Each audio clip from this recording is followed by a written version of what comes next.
It looks innocent, right? But it's not. It is wicked and evil. And when you really look into this stuff, it's right in front of our faces.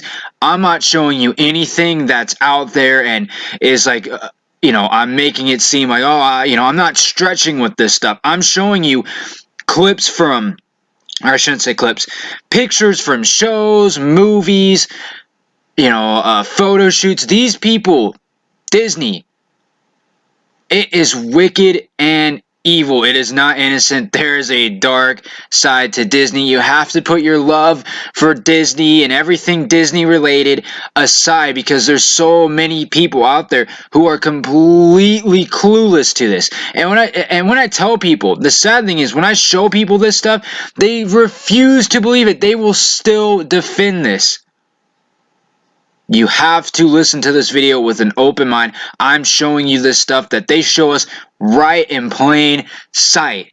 Disney is evil and controlled by the dark forces.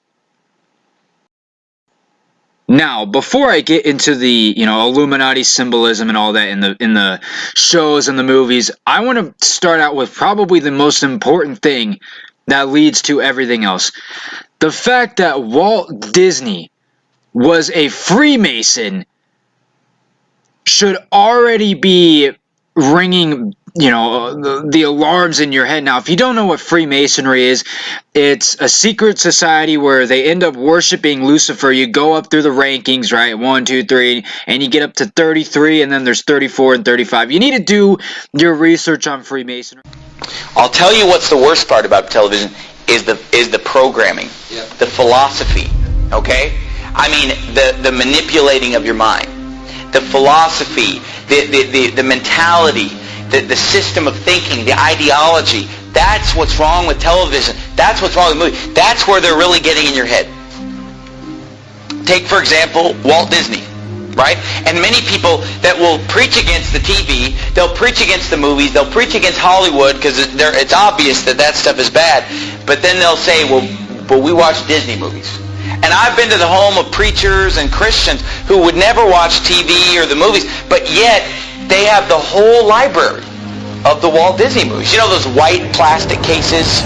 And they have them all lined up, and I mean they have tons of them lined up. Of course, I don't know how many there are, but there's hundreds of them. And they have them lined up and lined up, and they have their kids watching those movies all day long.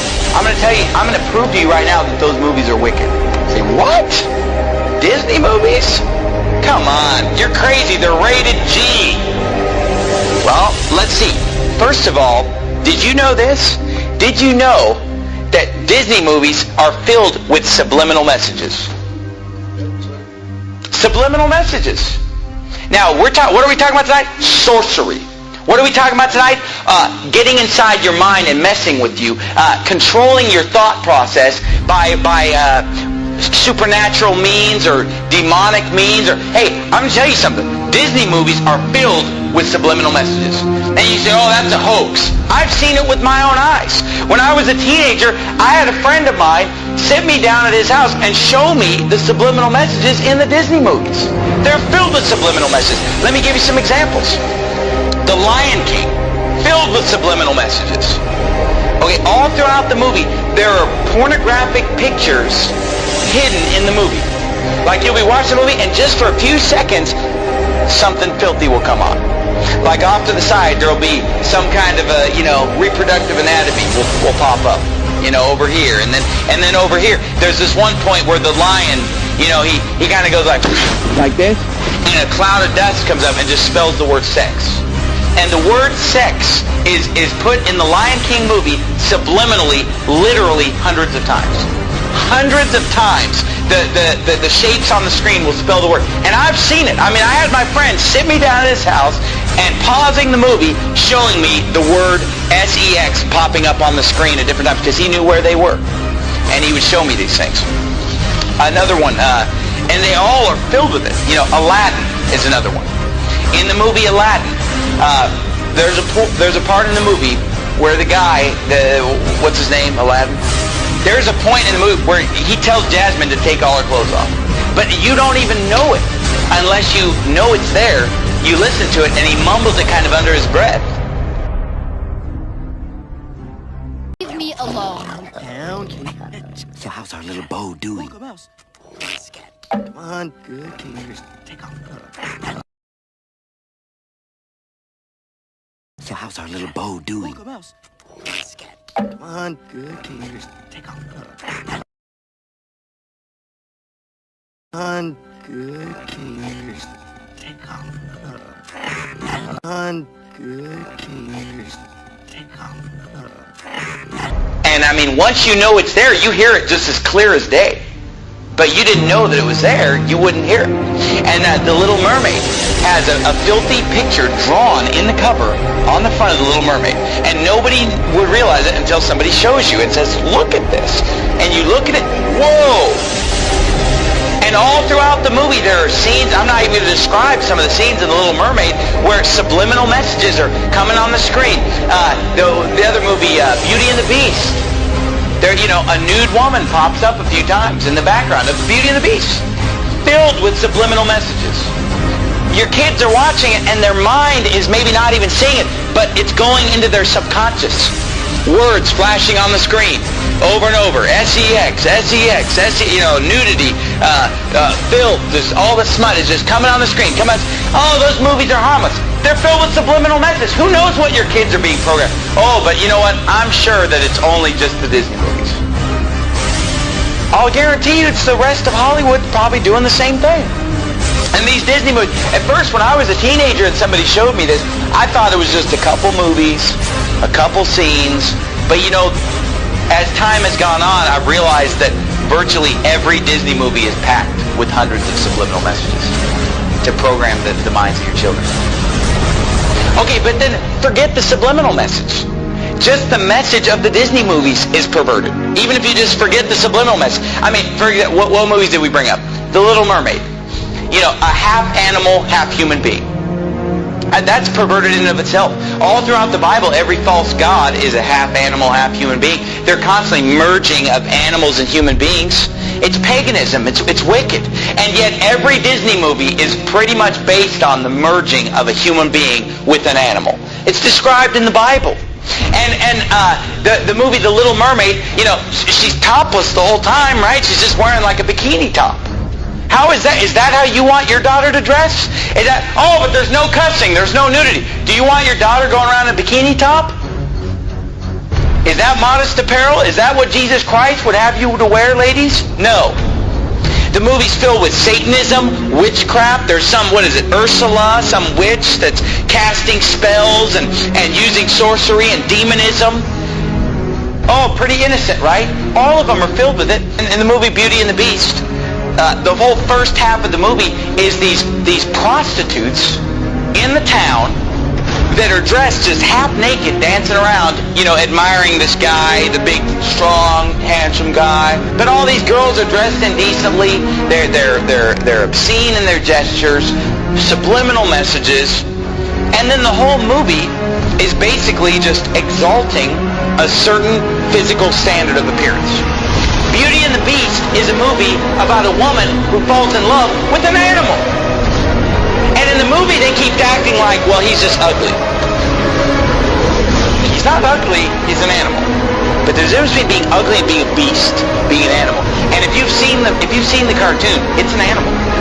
It's like a dog. It's like a big dog man or something. I mean, it's clearly an animal, and yet she falls in love with him while he's an animal. You know, only when she kisses an animal does he become a human being. Oh, wow. And you say, well, what's wrong with that? Read the Bible sometime.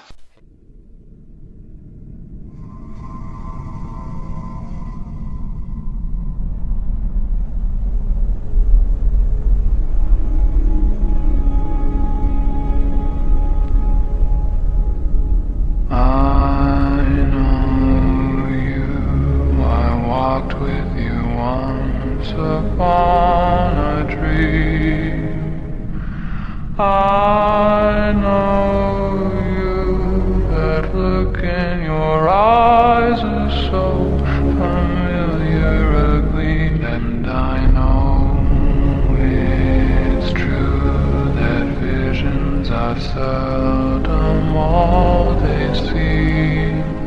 But if I know you, I know what you'll do. You'll love me at once, the way you did once upon a dream.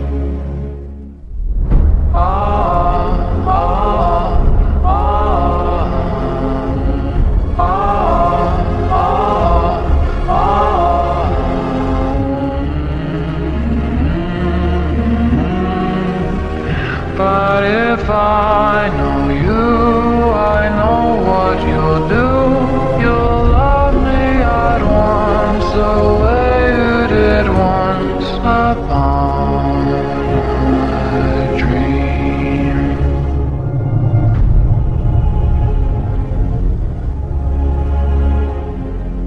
I know you, I walked with you once upon a dream. I know you, that gleam in your eyes is so familiar, a gleam. And I know it's true that visions are seldom all they seem. But if I know you, I know what you'll do. You'll love me at once, the way you did once upon a dream.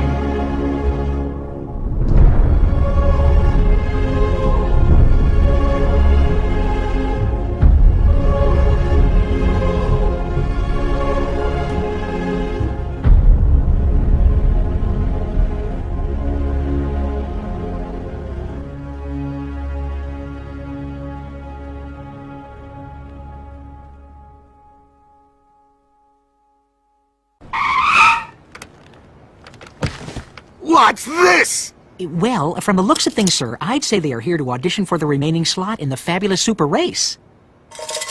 Is this some kind of a joke? A pussycat and a mouse? This show is about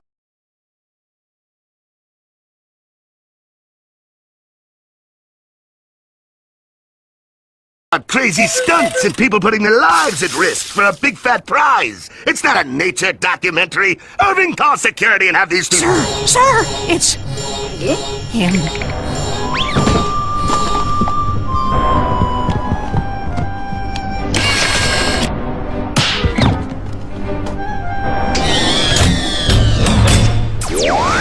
This always gives me the creeps, sir. He's the president of Hollywood. He's supposed to give you the creeps.